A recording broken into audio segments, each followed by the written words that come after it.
Hello, and today we're going to talk about boundaries, setting boundaries.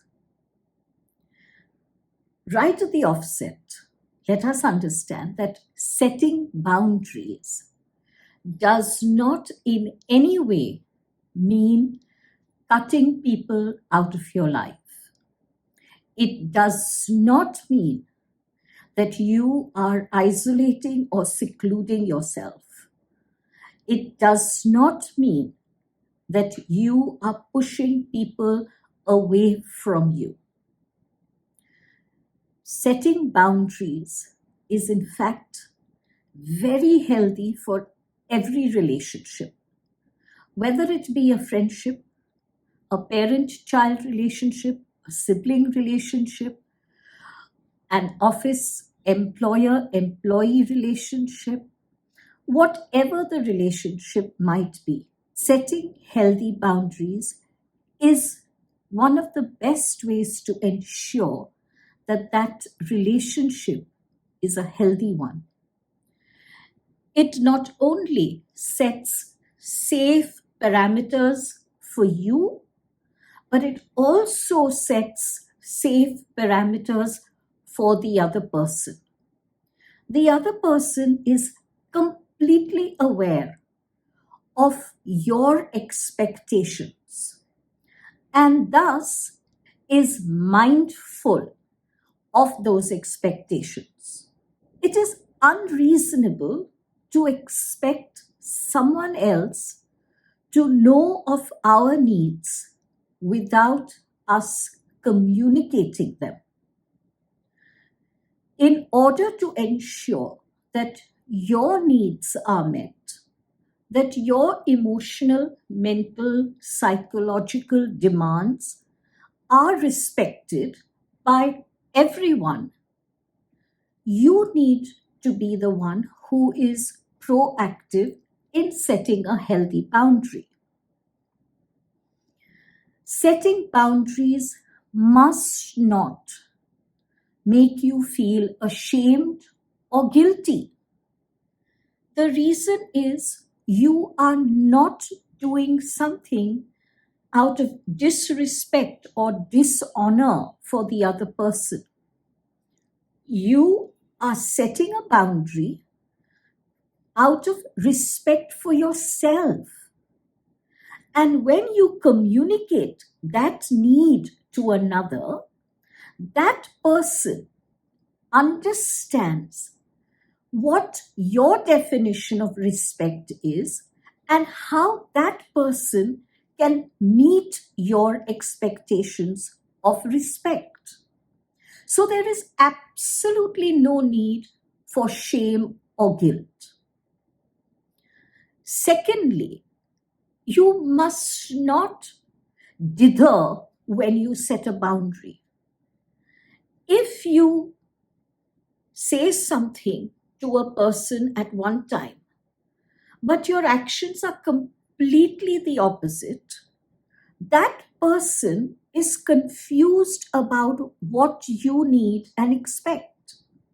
So be consistent in your demands, in your expectations of the boundary.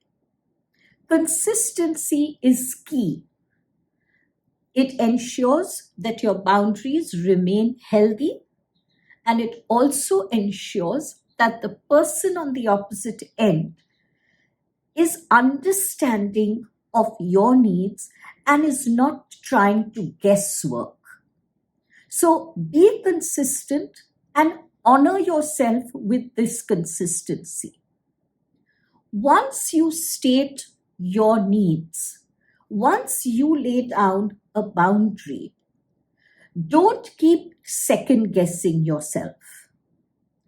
In that second guessing, what you are doing is you yourself are breaking that boundary. And then to blame another one for that is not fair on your part. When I tell my clients that they need to set healthy boundaries in their relationships, One of the foremost questions that I get is, how do I do that? What do I need to do that? Well, the first thing you need is self-awareness. If you don't know what you need, if you don't know what makes you feel good or not good, if you don't know why you react to someone else the way you do, if you don't know what your triggers are, how will you communicate them to another? So, before communicating your needs to another, sit with your needs and expectations for a few days. If you wish, write them down.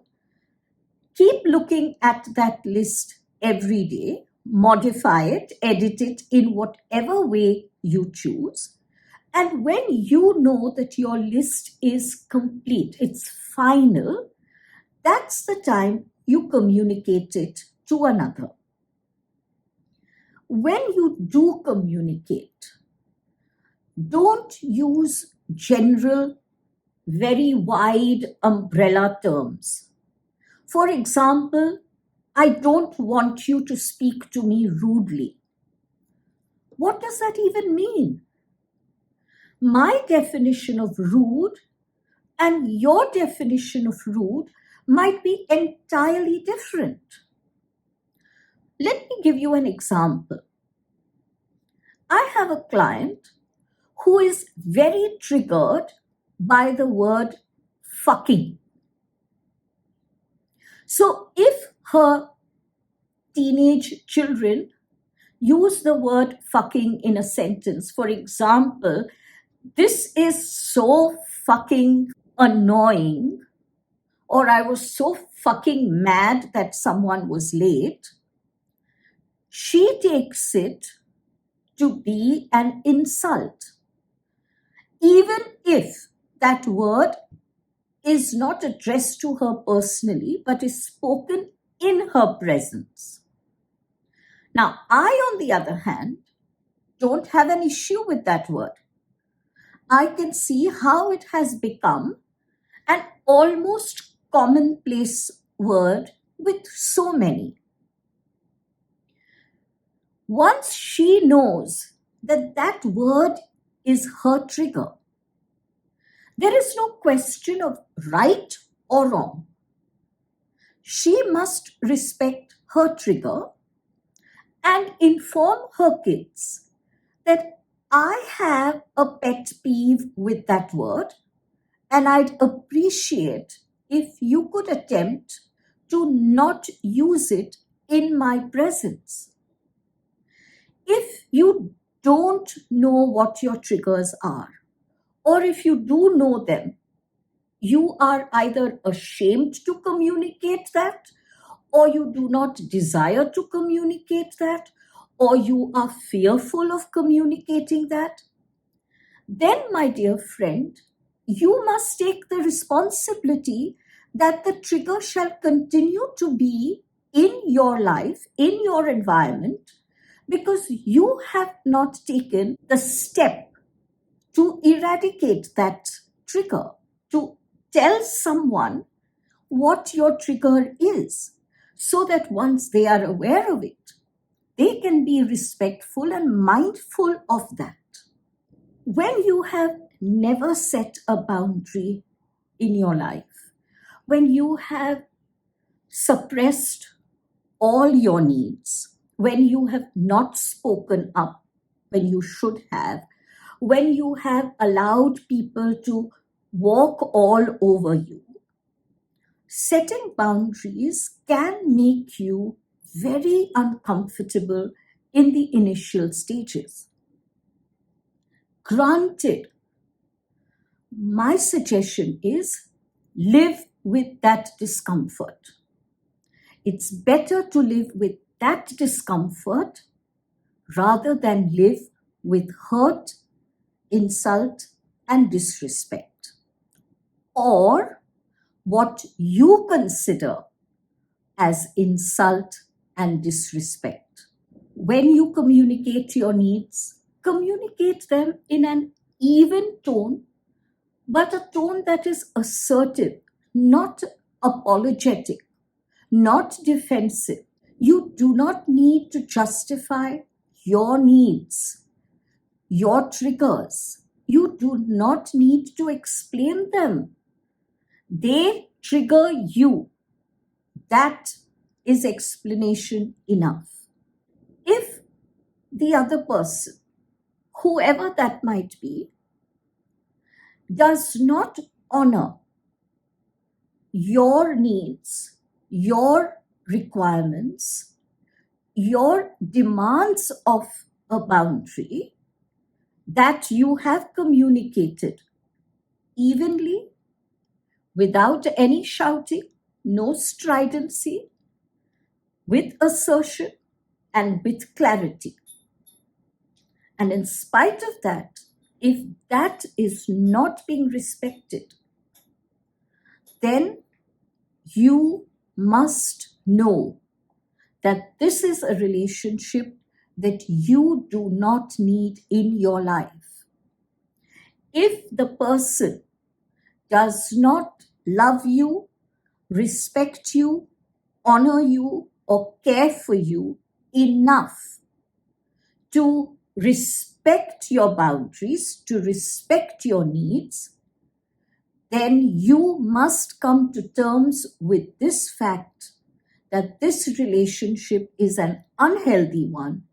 It is not meant for you, and you must begin the process of walking away from that relationship. This you must do for yourself.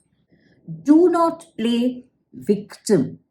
There is no need for you to remain in a disrespectful relationship, one that humiliates you and undervalues you. Take help if you need to, but start taking steps to walk away from that relationship, whatever that relationship might be. And do not allow yourself to be conditioned by society. I know of a mother who tolerates, endures absolute abusive behavior, physically, verbally, and emotionally abusive behavior from her grown-up son. Why? Because after all, he is my son. If that is your excuse, then you must not complain.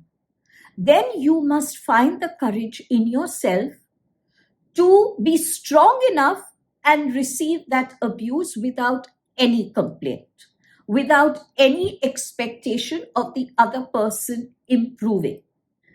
If you do not wish to continue that in your life, then whether that person is your child or a parent or a partner or a sibling or a spouse or a friend, whoever it might be, take the steps to walk away. Very, very often as children, we have been taught that we must please people, that we must always do what another is happy about, that we must put ourselves last. If you have been given these instructions, these conscious or unconscious directives from your carers in your childhood, as an adult, seek professional help and get out of these people-pleasing issues or codependency issues, or the need to be good, the need to let people see that you're a good person. These are very, very deep inner child issues that must be addressed if you wish to set healthy boundaries. So what are healthy boundaries? What are some of the examples of healthy boundaries. Learning to say no when you wish to say no.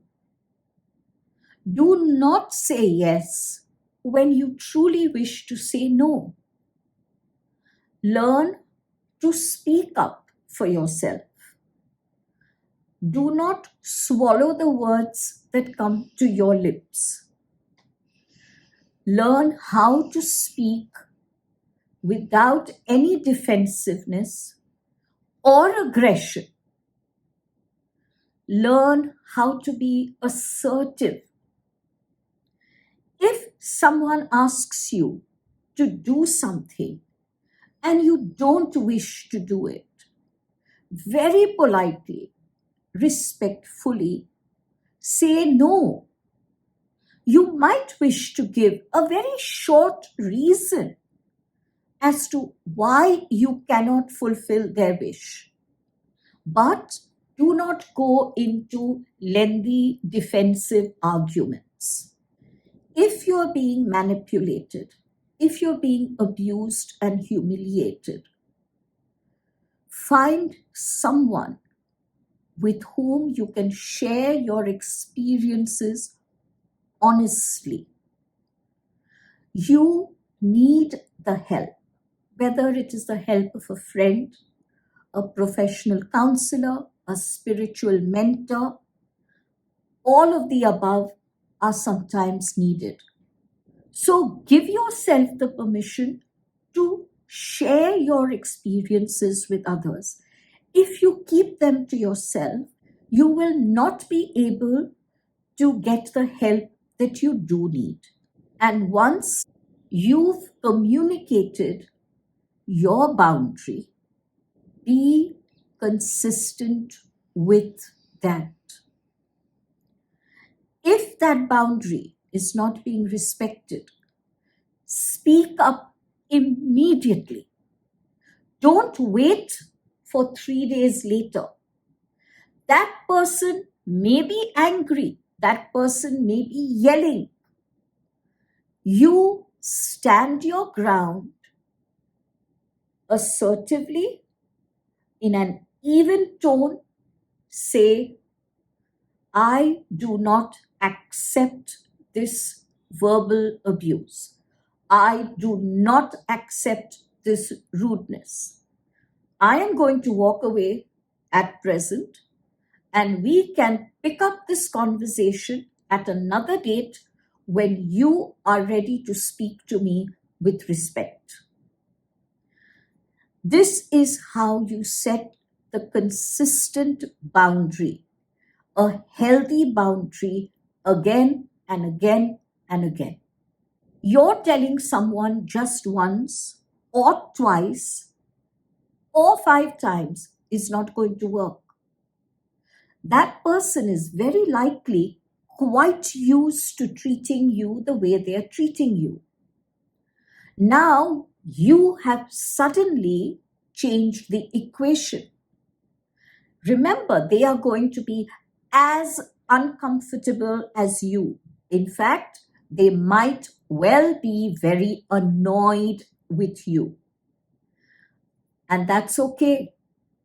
It's their burden to bear.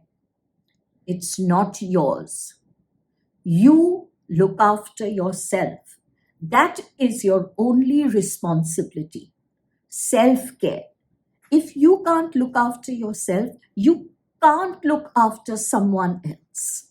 So they shall continue to attempt to break those boundaries that you have set. You have to call them out on it immediately. Immediately. Call them out. Walk away from the situation. But do not remain there and take that behavior that is upsetting you. If you do that, after you have communicated your needs to another, if you continue to remain in that situation, if you continue to take the abuse, to take the insult, then my dear friend, you have yourself to hold responsible. When we ask another for something that is definitely not unreasonable, that is well within the limits of reason and human behavior, we must hold them up to our expectations. We are not holding them up to unreasonable expectations. So value yourself enough to call them out. And if, in spite of you repeatedly calling them out on it, they continue with the behavior patterns that are upsetting to you, then walk away from that relationship. That relationship is not for you. It does not add to your empowerment.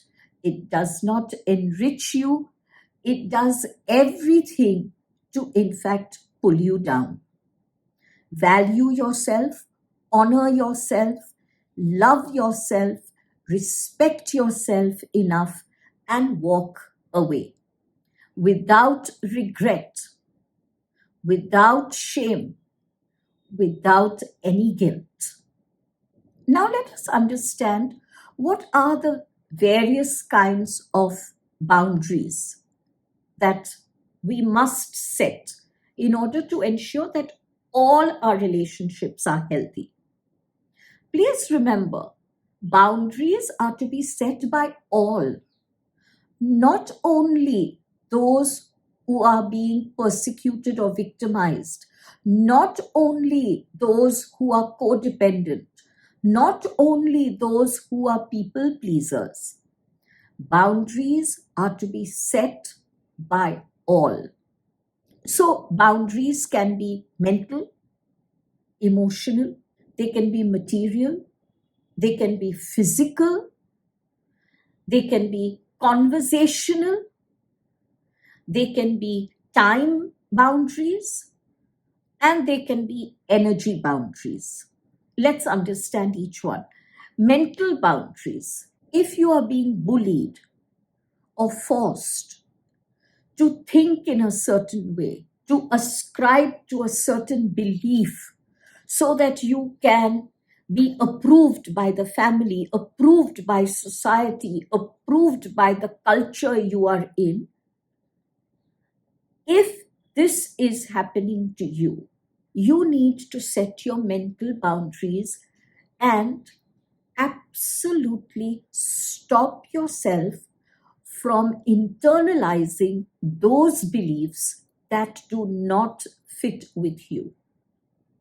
That's your first step.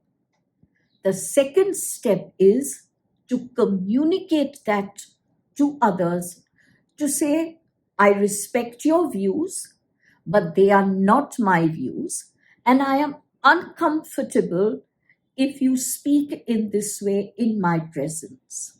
Please don't think ill, but I would like to walk away from this conversation. The next kind of boundary is an emotional boundary, and most of our boundaries need to be emotional boundaries. You can say no to rage. You can say no to resentment. You can say no to tyranny. You can say no to bullying. You can say no to insult. You can say no to hatred. You can say no to envy. Say no. Do not accept these negative emotions when they are coming towards you. Remember, when you receive the onslaught of negative emotions, they drain you completely.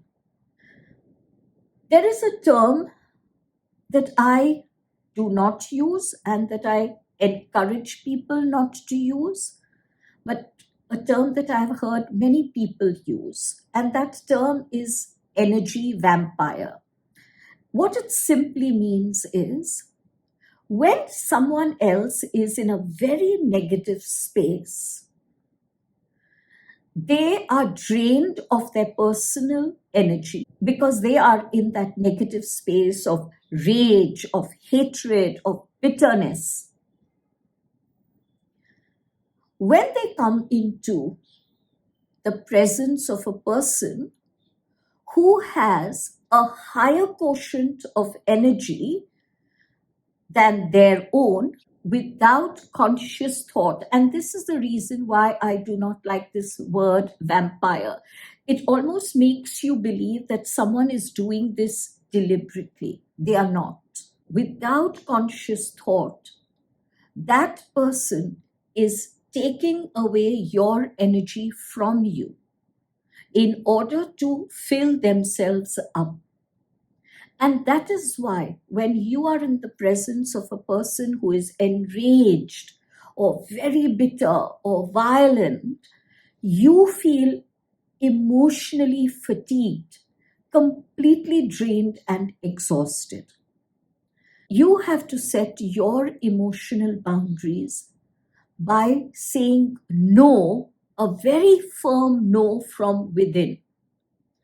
I do not permit this to take place.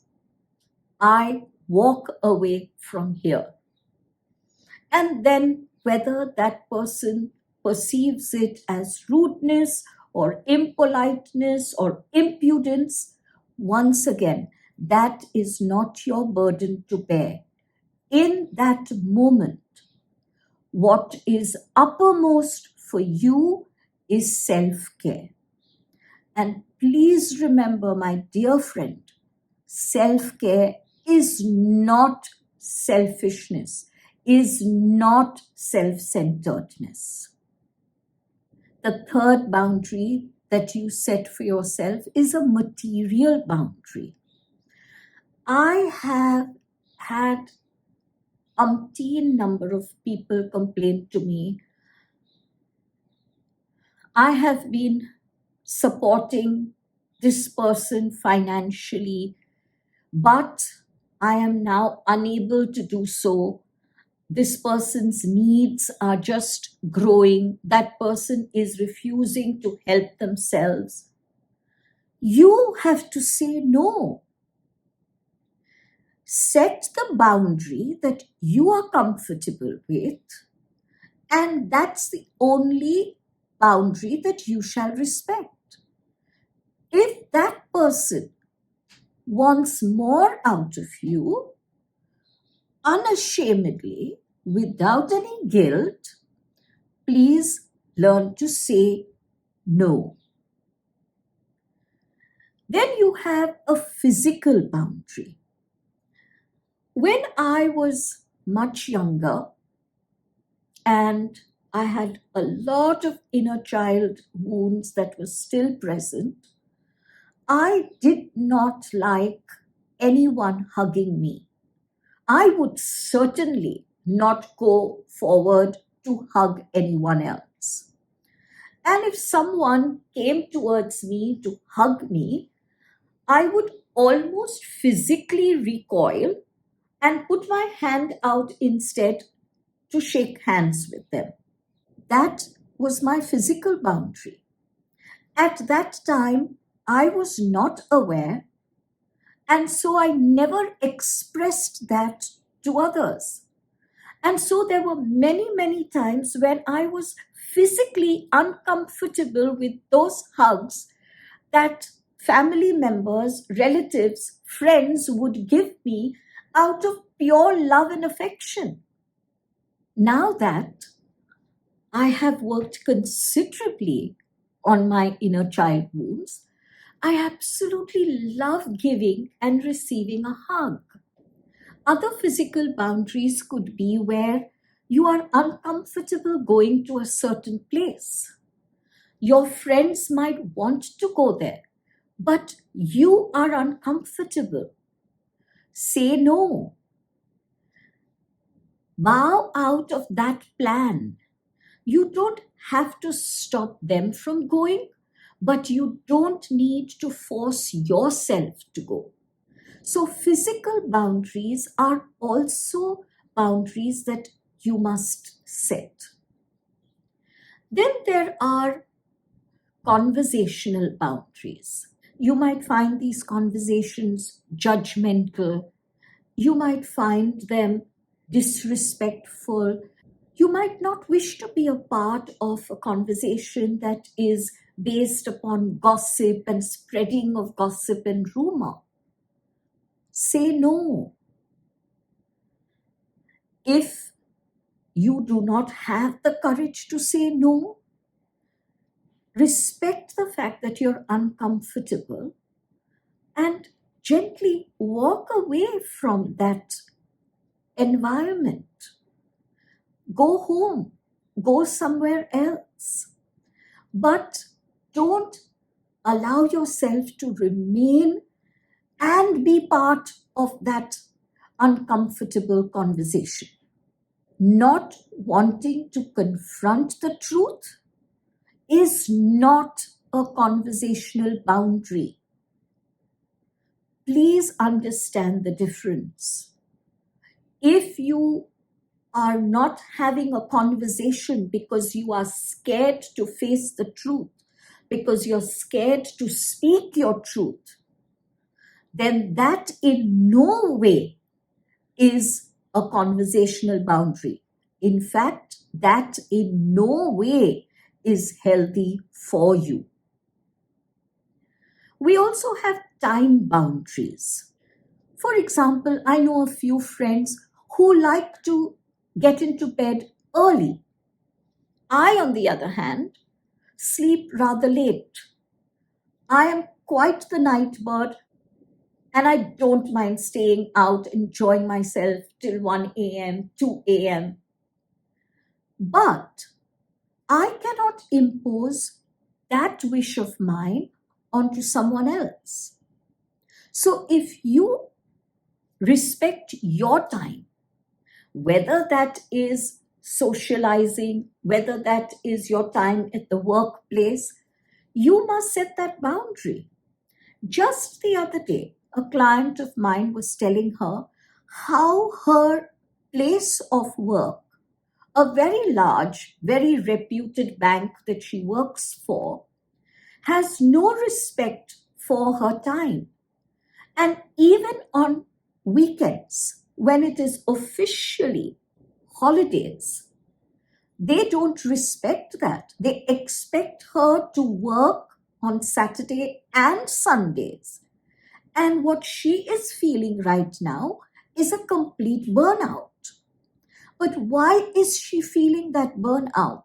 Because she has not set a healthy boundary. There will always be work.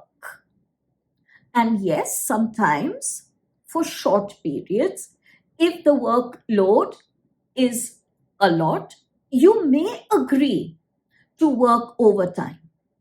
But if, as it is in her case, it is a disrespect of her time, then she must speak up. So set your time boundaries as well. The last boundary that I would like to speak of is energy boundary. Now, this is a boundary that we must set for ourselves and for others. How much energy can you expend on a certain activity for a certain person in a given situation? There are times when I have felt energetically low, and I have messaged my clients to say, I'm sorry, but I am canceling our scheduled session for today as I am energetically low. So if you are feeling energetically low, if you are unwell, if you feel you do not have the inner bandwidth for a certain task, for something that someone is asking of you, please learn to respect your inner energy space and set that healthy boundary. There are also those who take people for granted. Whether that person is tired or ill or just resting or having some healthy me time, they believe they can impose upon that person at any time. That person has to set the healthy boundary and say no. But to set these energy boundaries requires a lot of self-regulation. You need to be aware that at present, I just do not have the energy bandwidth for this or that. If knowing that you do not have that energy bandwidth, you continue to allow the person to take you for granted, to make demands upon you, then, my dear friend, who is responsible for the burnout, for the inner resentment that brews up, for the bitterness that you feel, for the sense of loneliness that comes upon us? Who is responsible? The person who did not set the healthy boundary. Love yourself and care for yourself far more than you do now. Begin a very healthy routine of learning how to take care of yourself, how to put in some element of me time for yourself every day. Learn how to say no. Even if that person making demands of you is a parent. There are some parents who very selfishly burden their children with all their problems that children cannot help them with. It leaves the child feeling helpless, hopeless, scared, guilty. Please learn to say no to whoever does not respect you and your needs.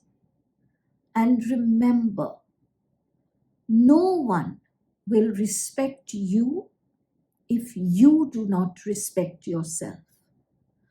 No one will care for your needs if you don't care for your needs yourself. The road to self-improvement, the road to bettering your life, always starts with you. And here's a big, big hug to you.